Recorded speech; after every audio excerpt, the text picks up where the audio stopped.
Nas últimas décadas, as relações de consumo passaram por profundas mudanças. Mas o Código de Defesa do Consumidor, que entrou em vigor há 30 anos, continuou firme. Nós elaboramos realmente uma lei que serve hoje até de modelo para outros países.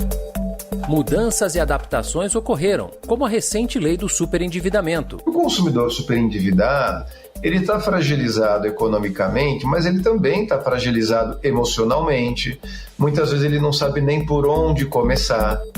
Mas a essência do CDC continua válida, sendo parte da rotina do consumidor brasileiro. Se eu fosse reduzir o código a um único artigo, eu faria o artigo único assim. Venha com a gente conhecer melhor o direito do consumidor.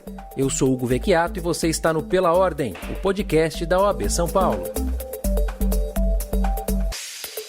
Em 1990, entrou em vigor o Código de Defesa do Consumidor, que provocou uma revolução nas relações de consumo. O CDC conferiu ao consumidor direitos que até então não eram assegurados e deu garantias para o exercício destes direitos. Agora, em 2021, entrou em vigor a lei do superendividamento. Do começo dos anos 90 até agora, o que mudou nas relações de consumo? Esse é o tema do Pela Ordem desta semana. E para falar sobre esse assunto, nós temos aqui os nossos convidados. Primeiramente, o Dr. Pablo Cortes, presidente da Comissão de Defesa do Consumidor da OAB São Paulo. Dr. Pablo, é um prazer recebê-lo. Igualmente, o prazer é meu. Também conosco o Dr. José Geraldo Brito Filomeno, professor Filomeno, advogado, professor e consultor da Comissão de Defesa do Consumidor da OAB São Paulo. Foi vice-presidente da comissão que elaborou o projeto do Código do Consumidor. Também um prazer tê-lo aqui no Pela Ordem. Da mesma forma, gostaria de saudá-lo. É sempre um prazer ter como foco da nossa atenção o Código de Defesa do Consumidor. Conosco também o Dr. Vitor Moraes de Andrade, professor da PUC de São Paulo, sócio do escritório Moraes de Andrade Advogados. Dr. Vitor, também um prazer recebê-lo aqui. Obrigado por participar do Pela Ordem. Oi, Hugo, obrigado. É um prazer estar aqui debatendo o tema direito do consumidor, que é um tema tão empolgante e necessário para todos nós, ainda mais na companhia de dois grandes ilustres conhecedores do tema. A gente está falando de CDC e o Código de Defesa do Consumidor é uma lei que efetivamente pegou, ela entrou na cultura do brasileiro, do consumidor brasileiro. E eu pergunto primeiro aqui ao Dr. Pablo, como é que o senhor avalia a aplicação do CDC por parte das nossas cortes, Dr. Pablo? Primeiro é triste, a gente tem que falar, e é uma verdade o que você disse, que no Brasil tem leis que pegam e tem leis que não pegam.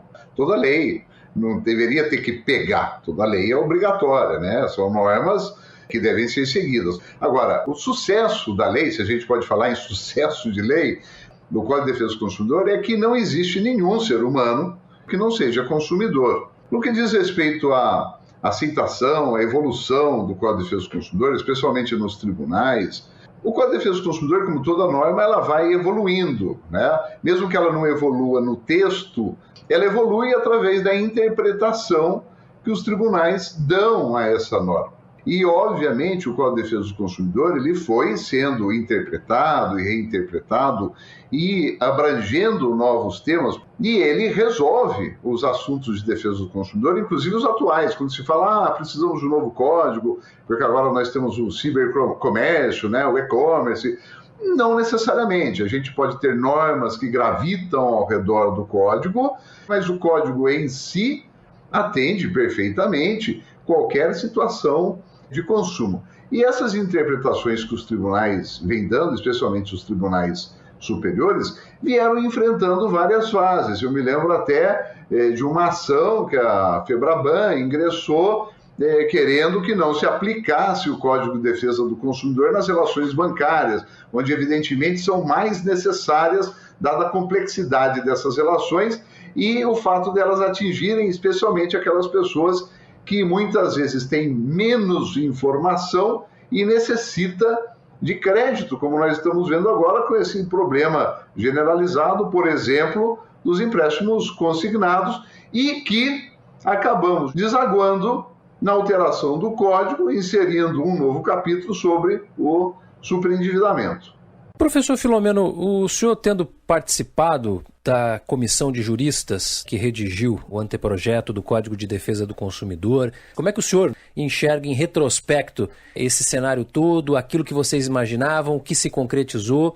Eu gostaria até de fazer um breve retrospecto histórico, porque eu comecei a trabalhar na área do consumidor sem nunca ter ouvido falar desse tema. Eu era promotor de justiça distrital no Ipiranga e eu fui convocado pelo Procurador-Geral de Justiça para assistir a uma reunião do Conselho Estadual de Defesa do Consumidor em 1983.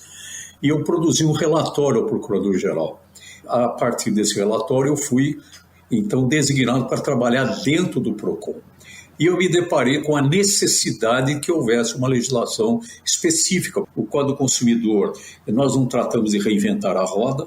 Vários países, na época, em 1988, quando a nossa comissão começou a elaborar um anteprojeto, já havia várias normas de defesa do consumidor, mas nós elaboramos realmente uma lei que serve hoje até de modelo para outros países. Uma segunda questão que eu acho relevante é que em 1987 e 88, quando nós tivemos, então, a ideia de elaborar uma lei específica de defesa do consumidor, nós nos deparamos com a questão da Assembleia Nacional Constituinte. Nós conseguimos que fosse colocado na Constituição a defesa do consumidor como um direito fundamental no artigo 5º.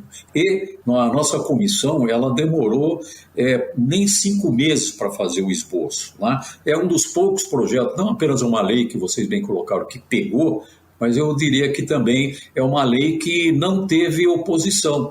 Ela foi aprovada por unanimidade pelos membros do Congresso Nacional. Agora, né, doutor Vitor, ao longo desse período todo, desde o início de vigência do CDC, não é, as formas de consumo mudaram bastante, né? Hoje você consegue comprar pela internet com muita facilidade e o CDC passou por tudo isso. Como é que o senhor avalia a aplicação do CDC e a adaptação do CDC neste novo cenário? Até tem uma regrinha no CDC que ele tem que ser interpretado e aplicado de acordo com o desenvolvimento econômico e tecnológico. Mas a questão não é a evolução da lei em si, mas a evolução da interpretação da lei e também daqueles que são os operadores da lei. Todos aqueles agentes que utilizam do Código de Defesa do Consumidor têm que interpretá-lo de acordo com o momento que vive.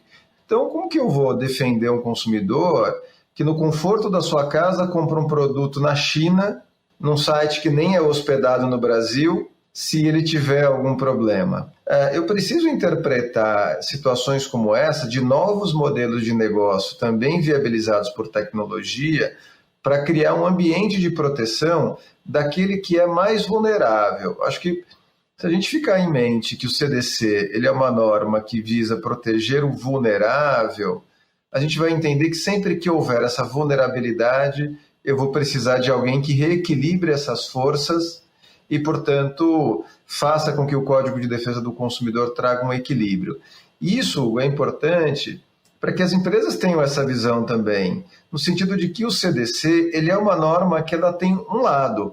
É preciso que se compreenda esse ecossistema e, a partir daí, se navegue sobre ele. Se eu sei que o consumidor é mais fraco e eu vou vender um produto e serviço para alguém, eu vou precisar informar bem informado aquele consumidor. Eu preciso entender que se aquele consumidor tiver um problema e for para o PROCON ou para a Justiça, as alegações dele, se forem verossímeis, tiver boa-fé, ele vai ter alguns benefícios de ordem processual também. Ou seja, todo o ecossistema colabora para que o consumidor seja mais protegido. Isso tem uma razão, que é a ideia dele ser vulnerável, e isso eu preciso interpretar de acordo com o problema que ocorrer. Se hoje nós vivemos questão de marketplace, serviços compartilhados, é nesse contexto que eu tenho que analisar regras mais protetivas ao consumidor. Quanto mais o consumidor estiver informado, menos conflito vai ter na relação. Bom para o consumidor e bom para as empresas. Agora, algo interessante de se observar, desde ali o início dos anos 90, o Brasil veio passando por períodos de estabilização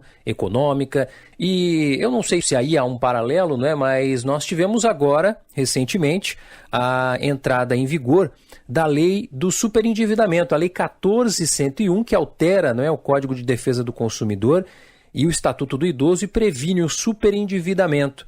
E aí eu queria perguntar aqui para o Dr. Pablo, algum tipo de relação com essa mudança de cenário econômico e a aplicação da lei? Me parece que não é um retrato de uma situação recente, né? O superendividamento sempre existiu, isso é normal, só que ele recrudesce quando a situação econômica geral, não só do país, no mundo globalizado, a situação econômica internacional, nós vivemos agora uma crise pandêmica, mas que tem reflexos em todos os setores, especialmente no setor comercial e financeiro. Mas não é por conta deste momento de crise que nós estamos tendo esta alteração legislativa. Nós já vivíamos isso antes. Uma nota que eu gostaria de fazer é que a questão do superendividamento, ou esse tratamento adequado que o Código, que ainda merece ser regulamentado, traz, não é necessariamente ligada ao mercado de crédito. O superendividamento ele pode acontecer de diversas formas, né? É triste falar no Brasil que superendividamento muitas vezes se dá pela necessidade mínima de alimentação da pessoa, não vou falar nem de moradia. No segundo momento, se eu fosse destacar algo de nota nessa nova norma, nessa inserção do capítulo 6º-A no Código de Defesa do Consumidor, é uma palavra que me parece chave em todo o Código. A palavra-chave do Código é informação. Se eu fosse reduzir o Código a um único artigo, eu faria o artigo único assim: o consumidor tem direito à informação clara, objetiva e precisa sobre os produtos e serviços colocados no mercado de consumo. Não existe escolha que proteja os interesses de saúde, segurança, financeiros do consumidor se não houver informação. E o que é superendividado? Superendividado é aquele que, consideradas as suas dívidas atuais e as que estão ainda por vencer, não consegue alcançar para manter o seu mínimo existencial. O que seria o mínimo existencial? Se eu pego aquela famosa pirâmide de Maslow, seria as questões de saúde, segurança, alimentação e moradia. Isso tudo vai ter que ser regulamentado ainda, nós vamos ter um amplo debate ainda para regulamentar isso. Mas o superendividado é aquele que de boa fé não consegue arcar num determinado momento com as despesas necessárias para manter seu mínimo existencial. A partir daí, nasce para ele a possibilidade jurídica de ir ao judiciário e fazer algo muito parecido como uma recuperação judicial das empresas, né? É uma autofalência. Olha, credores, eu não tenho para pagar todo mundo. Vamos nos compor aqui em grupo e ao invés de ele ter que negociar um por um, ele já negocia em bloco. E garantindo o seu mínimo existencial, ele vai tentar atender o restante dos seus débitos. Agora, passando a bola aqui para o Dr. Vitor, né, eu queria também que ele explicasse para a gente um pouco sobre a figura da conciliação, né, dentro da lei do superendividamento, de que forma ela se opera, de que forma ela pode beneficiar o consumidor que se encaixe aqui na previsão legal. Como o Dr. José Cortez colocou, a pessoa superendividada é aquela que não consegue pagar suas dívidas atuais e futuras sem o prejuízo do seu mínimo existencial. Uma primeira questão é quem vai definir o que é o mínimo existencial, como a gente vai ter uma variação desse mínimo existencial. E a gente já começa a ter espalhado pelo país decisões dizendo que é mínimo existencial. Nós temos PROCONs, por exemplo, dizendo que mínimo existencial é tudo aquilo que for atingir mais do que 60%, comprometer mais do que 60% da renda de quem ganha até 5, 6 mil reais. Mas é muito difícil você ter parâmetros como esse, parâmetros objetivos como esse, para estabelecer o gatilho da lei, porque isso é muito variável. Então, claro que é importante ter um indicativo do que é, mas se a gente utilizar cálculos como esses, eu vou negar crédito para uma boa parcela da sociedade, e a sociedade precisa de crédito. O varejo depende de crédito para que as pessoas façam compras. Nós temos questões de como eu vou demonstrar renda. 50% da força de trabalho é trabalho informal, não tem comprovação de renda. Como que eu vou trabalhar com essas pessoas? Então, é preciso que a gente tenha uma visão, um modelo ideal, mas uma visão muito prática de como isso vai atingir a vida das pessoas, sendo que hoje no Brasil mais de 60 milhões da população está com o nome em cadastros de inadimplentes, como o Serasa, por exemplo. Isso representa quase 60% da população economicamente ativa. Nós temos boa parte da força de trabalho informal e ainda assim nós temos que cumprir a lei, né? Que é analisar dentro do possível quando que o pagamento vai ser superior ao mínimo existencial. E outras questões que são importantes também é que o consumidor tem a possibilidade de fazer uma negociação em bloco, porque o consumidor superendividado ele está fragilizado economicamente, mas ele também está fragilizado emocionalmente. Muitas vezes ele não sabe nem por onde começar. Então, esse consumidor que está nessa situação, ele precisa ser acolhido emocionalmente, ele precisa de um apoio organizacional, alguém precisa sentar com ele, fazer a relação de quem são os credores dele, qual é a forma que ele tem para pagar a dívida, quanto que ele pode pagar. E nisso vai ajudar muito o que a gente chama de negociação em bloco. O consumidor deve para 10, interessante que ele faça a negociação em bloco. Pode facilitar a vida do consumidor, mas também pode facilitar e gerar um benefício para todos os credores daquele consumidor. E nesse cenário, né, eu vou chamar a atenção da advocacia. A advocacia tem um grande papel nesse processo de implementação da lei. Eu acho que a advocacia e os advogados de uma forma geral, podem apoiar muito a implementação da lei, porque, veja, a lei direciona para o Poder Judiciário e para os órgãos de defesa do consumidor os canais de negociação forçada. São sistemas, tanto o Sistema Nacional de Defesa do Consumidor como o Judiciário, que já estão abarrotados. Eu vou levar mais 60 milhões de pessoas endividadas, nem todos são superendividados para esses sistemas, ou eu vou permitir que, com o apoio de um advogado, por exemplo, ele possa apoiar essa negociação nesses canais de negociação em bloco, evitando a judicialização, evitando que isso vá para o Sistema Nacional de Defesa do Consumidor, mas garantindo que aquele que esteja nessa situação tenha um apoio técnico profissional de quem tem competência para isso e vai ajudá-lo na realização de uma negociação com segurança jurídica. A gente está num momento de crise que potencializou o superendividado.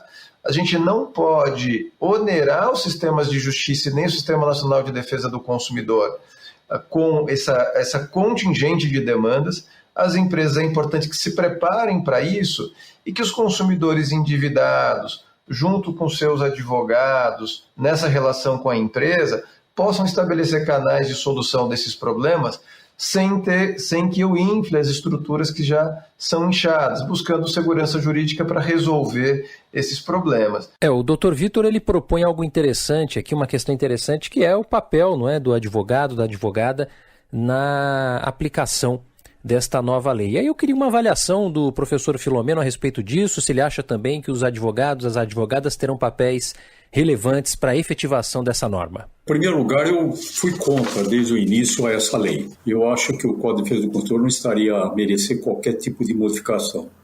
Mas eu fui a favor, agora mais recentemente, depois da promulgação do Código de Processo Civil de 2015, que diz no artigo 1052 que enquanto não sobreviesse uma lei especial sobre a insolvência civil, valeriam ainda aqueles dispositivos que estão no Código de Processo Civil de 1973, que é a insolvência civil, que é um processo complexo, é um processo caro, é um processo que demanda, é uma falência elevada à quinta potência, né? É muito mais complicado do que uma falência comercial.